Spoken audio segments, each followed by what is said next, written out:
થઈ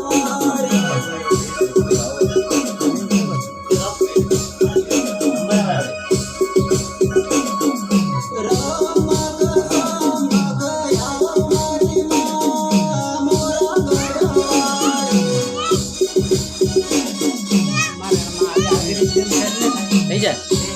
ત્રણ બીજી થઈ ત્રણ બીજી પેલી તો ખાલી રેકોર્ડિંગ પર લગા દી મિક્સ એમ આગે લગાડો તો એની પેલી બેન છે હમણાં બીજી ત્રણ આવેગા એટલે હું તમને બતાડી દી હમણાવી દી પાછા હમણાં તો થઈ એક વખત ઇધર એક મિક્સિંગ ટાઈમ પાછો હમણાવી દી એટલે તમને કરવાનું આપણે ભૂલી જવાય રેકોર્ડિંગ કરતા નહીં પણ બિલ મિક્સિંગ કરતા થઈ જાય તો મિક્સિંગ કરતા લગાડવામાં આવે